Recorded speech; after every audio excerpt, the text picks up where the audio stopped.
நமது கலாச்சாரம், நமது பண்பாடு எப்போதும் நம்முடன் நீடித்து இருக்கும். சப்ஸ்கிரைப் திலக். பாலருந்தங்கள் சுவாமி. வாணி! கோழியே, உள்ளே இருந்து வெளியே வா. தப்பித்து ஓடினேன் என்று சொப்பனத்திலும் நினைக்காதே. உன்னை சாகடிக்க வந்து விட்டேன். பதுங்கிய புலி பாய்ச்சலுக்காக தானடா. வா வா வெளியே. கேட்டாயா தாரா? சாகடிக்க வேண்டாம் என்று விட்டேன், சாவேன் என்று வந்திருக்கிறான். வாலியின் கையால் அவன் சாக போவதை யார் வந்தாலும் தடுக்க முடியாது. சுவாமி, சுவாமி, பொங்கி நீங்கள் எழலாமா? போனவன் மீண்டும் திரும்பி வந்திருப்பதால் சற்று சிந்தியுங்கள். பெண் என்று என்னை தள்ளாதீர்கள் சுவாமி. அந்த கோழை மீண்டும் மீண்டும் ஏனோ வந்து என்னை சூடேற்றிக் கொண்டிருக்கிறான். நீ சொல்வதை கேட்க நேரமில்லை. கேட்டாயா? உடம்பில் வலுவில்லாதவன் உறக்க கூவுகிறான். சுவாமி, பொறுங்கள். யார் அவர்? உங்கள் தம்பி. பாசம் மறந்து சண்டையிட்டால் இந்த சகோதரர் சண்டைக்கு முடிவே இல்லை. அண்ணனே தம்பியை கொன்ற கதைகள் மிக கொடுமை சுவாமி. பாசம் பந்தம் எல்லாம் பெற்ற தாய் இருக்கும் வரையில்தான். ஆட்சி என்பது சக்தி சார்ந்த கணக்கு. பலமுள்ளவனுக்கே பதவி. சுக்ரீவன் சுயநலக்காரன், பேராசைக்காரன், பெரும் மோசக்காரன். சுக்ரீவனுக்கு சுயநலம் இருந்தால் அன்பு செலுத்தி எடுத்து பேசுங்கள் சுவாமி. தாரா, நீ வாலிக்கு மனைவியாக இருந்தும் கூட சுக்ரீவனுக்காக பேசுவது என்னை அடங்கி இருக்க சொல்வதா? இல்லை இல்லை சுவாமி, வீரர்களின் வீர திலகம் தாம். யாரும் தங்களை எதிர்க்க இயலாது. மூவுலகிலும் யாரும் இல்லை. மன்னருக்கு வீரம் மட்டும் போதாது, விவேகம் இருந்தால்தான் வெற்றியை நீங்கள் அடைய முடியும் சுவாமி. யாருக்கு போதிக்கிறாய்? அரசே, ஆத்திரப்படுவது ஏன்? அமைதியாக சிந்தியுங்கள். தாம் காலால் மிதித்தீர்கள், எட்டி உதைத்தீர்கள். உயிருக்கு பயந்து ஓடியவன் எந்த பலத்தை நம்பி மீண்டும் போராட வந்தார்? அங்கதன் அப்போதே எனக்கு எச்சரிக்கை விடுத்தான். அனுமான் இரு மானிட துறவிகளை சுக்ரீவனுக்கு சகாயம் செய்ய அழைத்திருக்கிறார். இரண்டு தபஸ்விகள், மானிட பிறவிகள், துறவிகளா என்னை எதிர்த்து ஈடில்லா இணையில்லா வாலியை கொள்வார்கள்? குறைத்து பேசாதீர்கள். சாதாரண மானிட பிறவிகள் அல்ல சுவாமி. ஒப்பற்ற மிக்க வீரம் உள்ளவர். ஒருவராலும் முடியாத சிவதனுசை எடுத்து ஒடித்தவர். தாடகையையும் சுபாகுவையும் வதைத்தவர். ஒரு இணையற்ற ஆற்றலும் வீரமும் கொண்ட ராமன் தான் நாடற்ற சுக்ரீவனுக்கு சாதகமாயிருக்கிறார். அவரால் உள்வலிமை பெற்று இப்போது தம்மை யுத்தத்திற்காக அறை கூவுகின்றான் சுவாமி. சுக்ரீவனின் எழுச்சி, இகழ்ச்சி, யுத்தத்திற்கு அழைக்கின்ற புரட்சி மனதிலே பல பல ஐயங்களை எழுப்புகிறது சுவாமி. தம் தாராவின் வார்த்தைகளை மீறாதீர்கள்.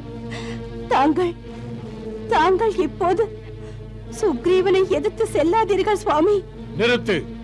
ராமனின் இயல்பு பற்றி முன்னரே நானும் கூட பல செய்தி கேட்டிருக்கிறேன். அவன் நேர்மை கோட்டினை தாண்டாதவன், சமத்துவம் உள்ளவன், தர்மத்திற்கு எதிராக நடந்ததே இல்லை. வாலி, தாமதம் ஏன்? சண்டையிட துணிவில்லாமல் உள்ளே மனைவியுடன் சரசமாடுகின்றாயா? மானம் கெட்டவனே, ஆண் மகன் என்றால் வெளியே வா. சுக்ரீவன் உன்னை சண்டையிட அழைக்கிறேன். இந்த தரம் கெட்ட சந்தர்ப்பவாதியையா என் தம்பி என்று நீ சொல்கிறாய்? ராணி தாரா, சுக்ரீவன் என்ன அந்த அனுமானே என்னுடன் சண்டையிட வந்தாலும் நான் பொறுத்துக் கொண்டு உள்ளே இருக்க மாட்டேன். சுவாமி, அரசே. அரசே என்றால் பேசாதிரு. சுவாமி என்றால் என்னை தடுத்து நிறுத்தாதே, ஒதுங்கி போய்விடு. ஒட்டும் உறவும் இந்த கணத்தோடு விட்டு போய்விட்டது. அவனும் நானும் குடித்தது ஒரு தாய்ப்பால். வாலி வீரனாய் இருக்கிறேன், தம்பி கோழையானதே. சுயநல பிண்டம்.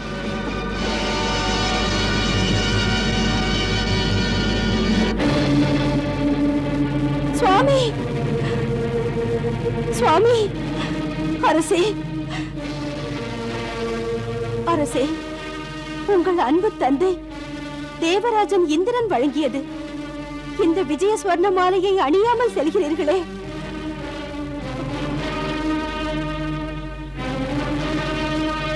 வாலி, வெளியே வா. அந்த புற பந்தம் இன்னும் உன்னை விடவில்லையா? வெட்கமில்லையா உனக்கு? அப்போது போல் இப்போது ஓடமாட்டேன். உன்னை சாகடிக்கத்தான் யுத்தத்திற்கு அழைக்கிறேன். வாடா, வா வெளியே.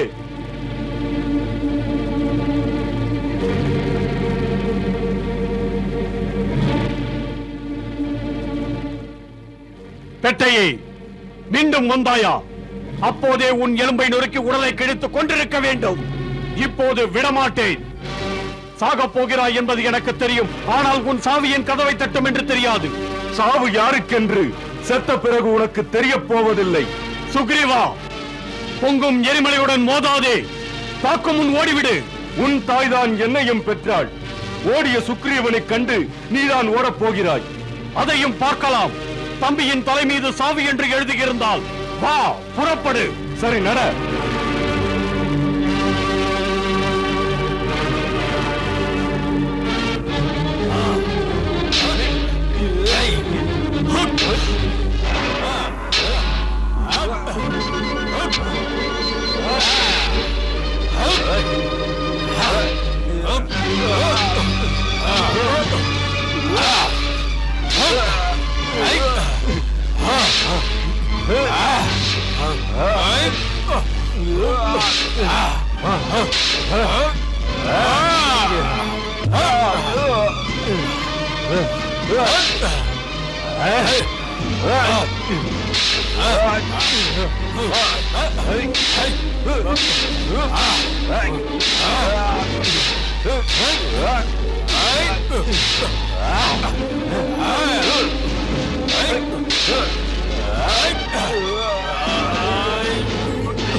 சதி, சூழ்ச்சி.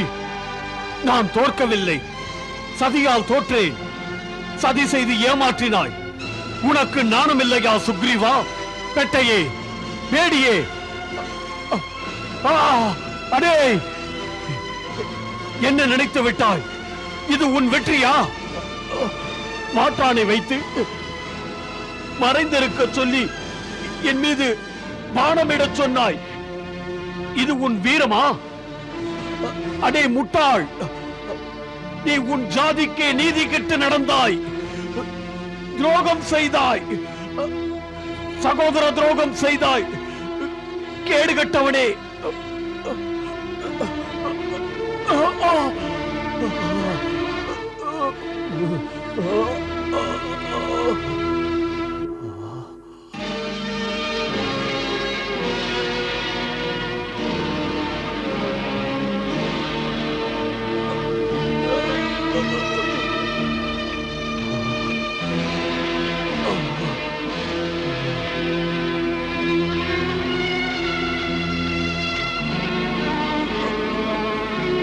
நீதானா?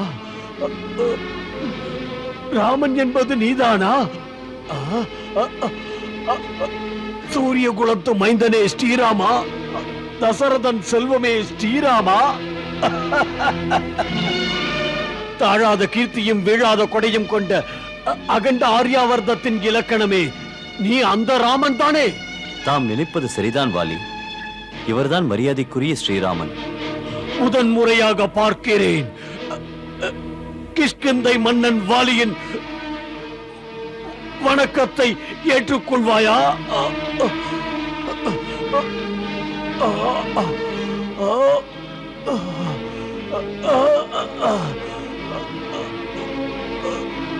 ஏ தர்மம் காக்கின்ற நாயகா, மரியாதை புருஷன் என்ற பெயர் பெற்ற ஸ்ரீராமா,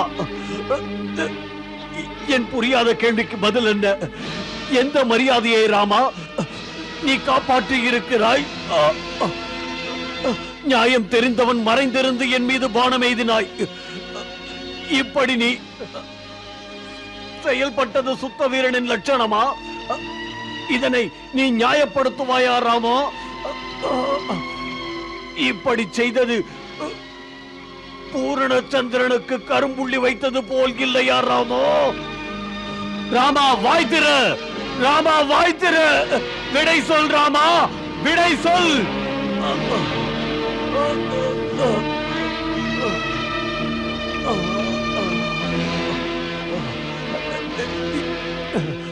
எதற்காக செய்தாய் உத்தமா?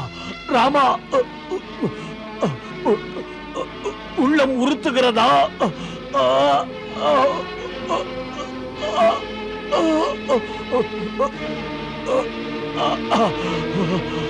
அனுமான், அந்த அம்பை எடுத்து விடு. வாலியின் வேதனை குறையட்டும்.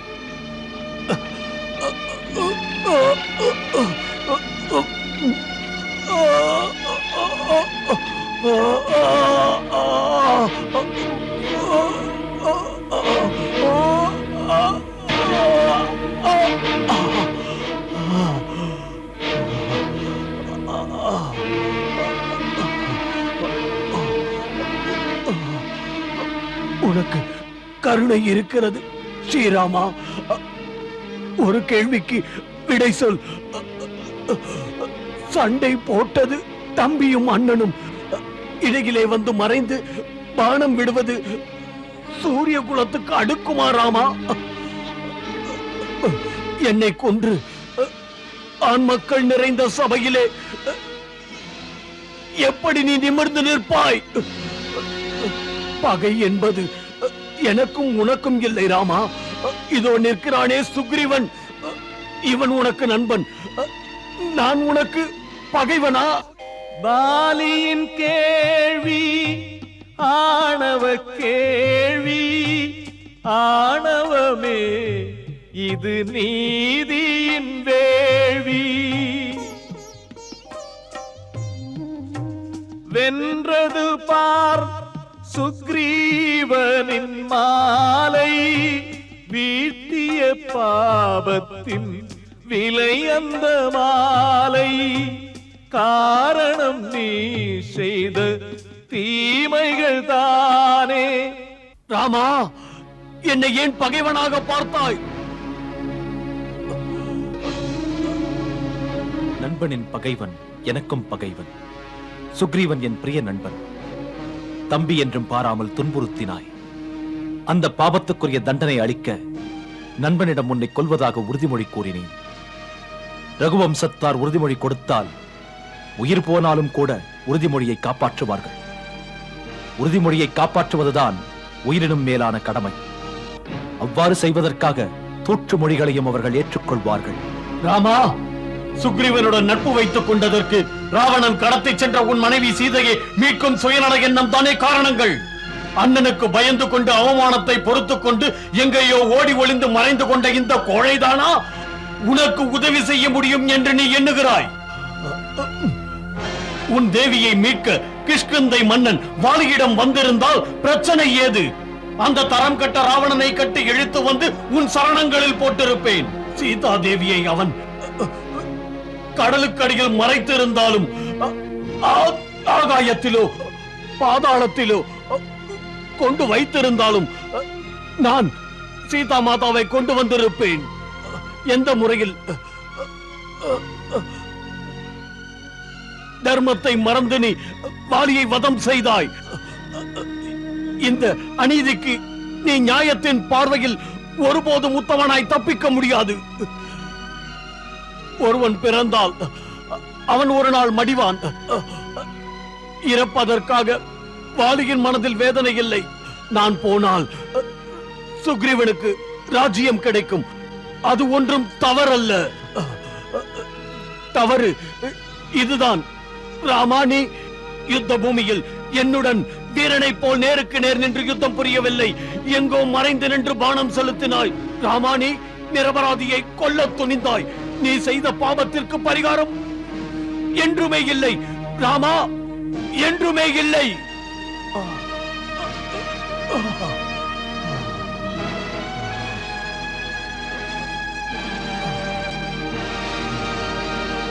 வானரருக்கு அரசே, சாகும்போது நியாயம் நீதி பற்றி பேசுகின்றாய். இதே தர்மம், நியாயம், நீதி இவைகள் எல்லாம் அப்போது எங்கு போனது? இதே தர்மம், நியாயம், நீதி போன்ற உணர்வுகள் உன் சொப்பனத்திலும் இல்லையே. தர்ம, அர்த்த, காம, மோட்சம் என்பது உனக்கு அணு அளவும் தெரியாது. குருவின் மூலமாக எந்த ஒரு நல்ல பாடமும் கற்றுக்கொள்ளாத நீ எனக்கு தர்ம உபதேசம் செய்கிறாயா? என்னை நீ தூற்றும் போது உன் பக்குவமில்லாத உள்ளம் எனக்கு தெரிகிறது. உன் மனம் சலனம் உள்ளது. அதற்கு உறுதுணையாக ஒன்றும் தெரியாத வானரம் உனது மந்திரி. அதாவது ஒரு குருடன் இன்னொரு குருடனுக்கு பாதை காட்டுவது போல உனக்கு அமைந்திருக்கும் அமைச்சர்களும் உனக்கு வழிகாட்டி இருக்கிறார்கள். அப்படி இருக்கும்போது தர்மம் உனக்கு என்ன தெரியும்? தர்மத்தின் தெய்வீகத்தை நீ எங்கே அறிய முடியும்? தர்மத்தை பற்றி விடு. கொடுமையும் மடமையும் நிறைந்த உன் வாழ்க்கையை கொஞ்சம் நினை. நீ ஒரு சாமானிய வாழ்வியல் தெரிந்தவனாக வைத்துக் கொள்வோம். என்ன செய்தாய்? மூத்தவன், பெற்றவர், குரு மூவரும் சமநிலையில் பூஜிக்கத்தக்கவர். அதுபோல உன் தம்பி, பிள்ளை, உன் சீடன் மூவரும் மதிக்கப்பட வேண்டியவர். பிள்ளையின் மனைவி, தம்பியின் மனைவி இவர்கள் இருவரை ஒரு மகளுக்கு சமானமாக பாதுகாப்போடு நடத்துவது பண்புள்ள சமுதாய கூட்டமைப்பின் கடமை. மற்றவரை குற்றம் சொல்லும் நீ மரியாதையாக நடக்காதவன். உன் பிறந்த தம்பி சுக்ரீவனுக்கு அநீதி இழைத்தாய். பிழையேதும் செய்யாத அவனை ஆட்சியிலிருந்து விரட்டினாய். அதோடு நின்றாயா? அவன் மனைவி ருமாவை நெறியின்றி முறையின்றி மனைவியைப் போல வைத்துக் கொண்டாய். அப்படிப்பட்டவனை வதைக்கிறது, மரண தண்டனை கொடுக்கிறது நியாயம். யாருக்கும் தான் செய்த தீங்குகள் தெரியாது. ராமனின் நேர்மையும் வாய்மையும் புரியாது. தான் எனும் போர்க்குணம் வாலியின் முறை கேளு. அதுதான் அதுதான் அவன் படும் பாடு. அதுதான் அதுதான் அவன் படும் பாடு. சரி, நான் ஒரு பாவிதான். எனக்கு தண்டனை அளிக்கின்ற தகுதி ஒரு அரசனுக்குத்தான் உண்டு. உனக்கேது அந்த தகுதி? நியாயத்தை கையில் எடுப்பதற்கு நீ யாரையா? அகந்தை கொண்ட வாலி, உண்மையை உணர்ந்து கொண்டு பேச வேண்டும். மலையும் வனமும் கடலும் நிலமும் இந்த பூமியும் எமது இக்ஷ்வாகு குல அரசருக்கு உரியது. இப்போது ரகுவம்ச அரசர் பரதன் அவருடைய ஆணையை மதிக்கின்றவன், அதே இக்ஷ்வாகு வம்சத்தில் வந்தவன் என்ற காரணத்தால் இங்குள்ள விலங்குகள், பறவைகள், நரர், வானரர் அத்தனை பிரிவுகளையும் பாதுகாப்பது, அதோடு தேவைப்பட்டால் தண்டிப்பது ராமன் பொறுப்பு. தர்மம் அறிந்த ராஜா பரதன் இந்த பூமியை பரிபாலிக்கிறார். அவர் ஆளும்போது எந்த ஒரு பிரஜையும் தர்மத்திற்கு விரோதமாக நடக்கக்கூடாது. நாங்கள் எல்லோரும் அவருடைய ஆணையை ஏற்ற முறையில் செயலாக்கி உன்னை போன்ற நெறிகெட்டவருக்கு ஏற்ற தண்டனை கொடுக்கின்றோம். வாலி, வீர புருஷர்களின் தர்மம் நுட்பமானது. அதை புரிந்து கொள்வது மிக கடினம். இதையாவது புரிந்து கொள். ஒரு அரசன் பாவியை தண்டித்தால் அந்த பாவி தண்டனையை அனுபவித்து புனிதப்பட்டு விடுகிறான். மாறாக ஒரு ராஜா பாவிக்கு உகந்த தண்டனை தராதிருந்தால் அந்த தண்டனையின் பலன் ராஜா அனுபவிக்க வேண்டியிருக்கிறது. மனுஸ்மிருதியில் மனுவானவர் இதை சொல்லி இருக்கிறார். ஆள்பவனது கடமை என்ன? யாரும் பாபம் செய்தால் தடுப்பது. பிரஜைகள் செய்யும் பாபங்கள் தண்டித்தால் புனிதமாகிறது. அரசர் இதனை மறந்துவிட்டால் அந்த பாபம் அரசர் மீது ராஜா பாபம் போக்குவது, பிரஜைகளை புனிதமாக்குவது. வானர அரசே, நீ பாவம் புரிந்து விட்டாய். அதற்காக உன்னை வதைத்தது அணுவளவும் தவறில்லை, அது முறையானது.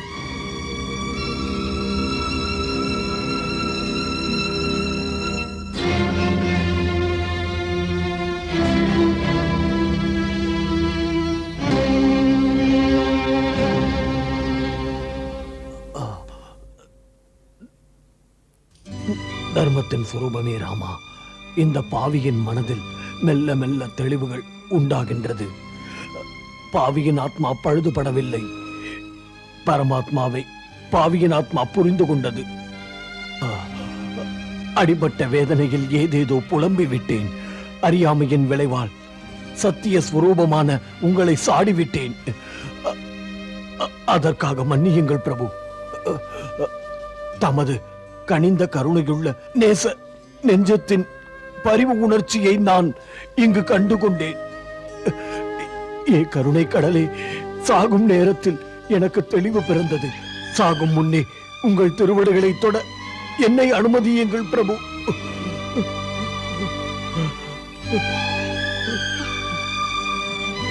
பிரபு,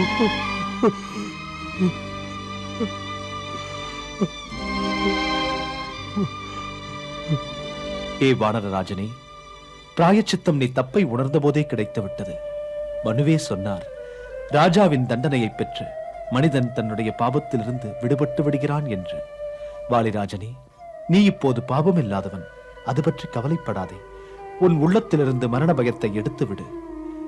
இப்போது உனக்கு நீண்ட ஆயுள் பெறும் வழியைக் கண்டு அன்போடு கவனித்து உடலில் உள்ள காயங்களை ஆற்றி உன் உயிரை காப்பாற்றுகிறோம். பிரபு, காப்பாற்றுவது யாருக்காக? பிறவி என்பது மீண்டும் மீண்டும் வருகிறது. வந்தாலும் உங்கள் கையால் மரணம் அடைந்து முக்தி பெற முடியாது. ஹே ராமா, இப்படி ஒரு மரணம் இன்னொரு முறை கிடைக்காது பிரபு, இன்னொரு முறை கிடைக்காது.